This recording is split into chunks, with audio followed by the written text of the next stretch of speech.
Today we are going over the top 10 abandoned places in Delaware. There are hundreds if not thousands of abandoned places in Delaware, so make sure you like if you want to see a part 2. Today the list is going to start off easy and the spots are going to get cooler and cooler as the list goes on, so make sure you stay until the end.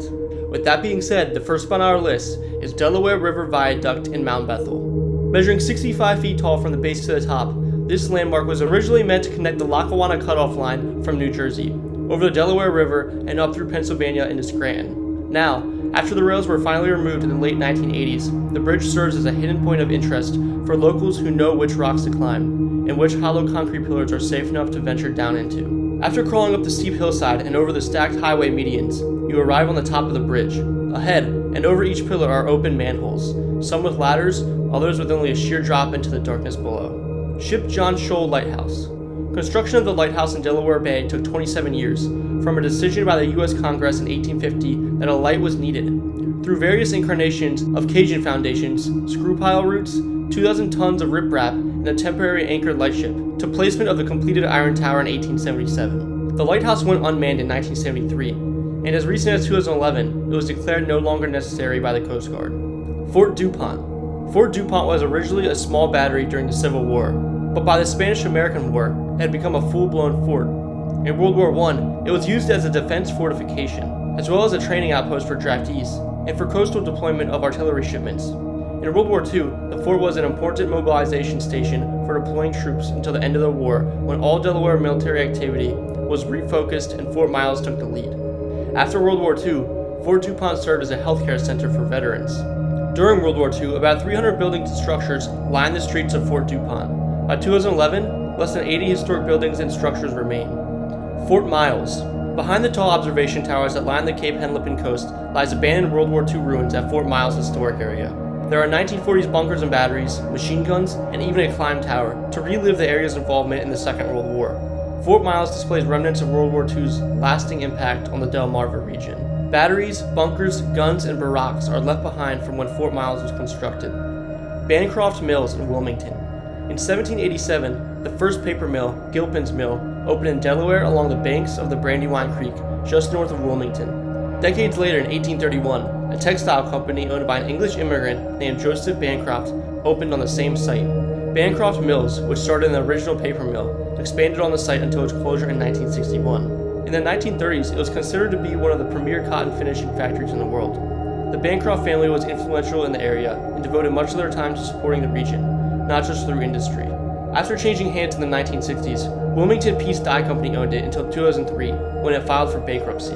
National Vulcanized Fiber Plant in Yorklyn. The National Vulcanized Fiber Plant has a rich history with humble beginnings in grist, snuff, lumber, and cotton. By the mid-1800s, production in the valley shifted to paper, and by the early 1900s, shifted again to vulcanized fiber. Due to the early success of fiber production, the local Marshall Brothers Company expanded to the National Fiber and Insulation Company, and later into the NVF Company.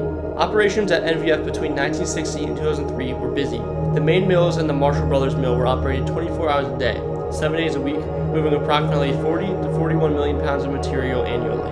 Eventually, demand and production slowed, and by 2008, the staffing and traffic of the mills had reduced to about 1/4 of the totals from the height of the company. By 2009, the NVF Company declared bankruptcy and shut down the facility for good. Camp Wright in Hockessin. Camp Wright was a children's summer camp started in 1916 for unfortunate and needy Wilmington children. It was named after Peter T. Wright in 1925, a Wilmingtonian who frequently visited the camp and was popular with the children. Boys and girls both went to the camp together. Up to 50 kids were allowed during each 2-week period, and there were 9 2-week sessions. The costs were paid for by the United Charities, who owned the camp until the 50s. The equipment was all paid for by donations and Rotarians, and it was run by the Family Society of Hockessin. Early on, the kids were given uniforms to save their parents money, both because their parents couldn't afford uniforms and their parents couldn't afford them messing up their clothes. They had baseball, soccer, and volleyball fields, a lake on Mill Creek for swimming and boating, and the kids were taught boxing. United Charities sold the camp to the West End Neighborhood House about that time. Then it was sold to the Delaware Association of Chiefs of Police in the late 60s, with West End continuing along with the police to operate it during that period. Now the site has been completely forgotten. Jenkins Airport in Wyoming.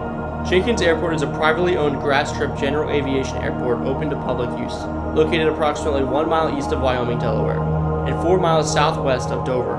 In addition to basic general aviation operations, Airport activities are centered around reclamation of aircraft parts salvaged from scrapped fixed-wing and rotary-wing aircraft. This place was extremely hard to find information on, but basically it was used as an airplane salvage yard, hence all the planes. And I believe that is still what it's being used for today.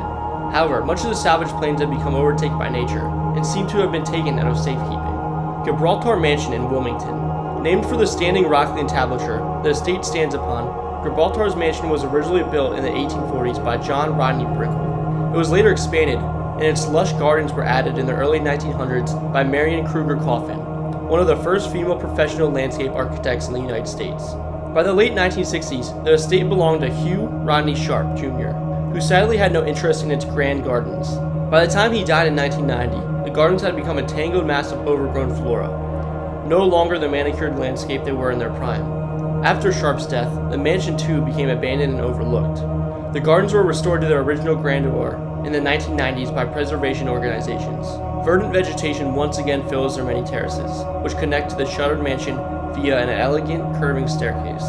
Now before we hit number 1, a lot of you guys asked me how I'm able to find all of these abandoned places. And truthfully, there is no secret. I find all of them right on the internet. And that's why I partnered up with NordVPN to give you guys an opportunity to find these places yourself. Like I said before, there are hundreds if not thousands of abandoned places in the area where you live, but they are kept secret. By shielding IP addresses, NordVPN protects users' privacy and virtual location, meaning you can see secret online websites that are only visible to specific IP addresses. The best part is that NordVPN offers a 30-day money-back guarantee for first-time buyers. You will be refunded the full amount if you are not happy with the service. Not only that, but if you use code EXPLORER, you will receive a 72% discount on the 2-year plan and receive 1 month for completely free. If you guys would like to learn how to find abandoned places without the internet's limits, then I recommend using NordVPN. It'll be the first link in the description.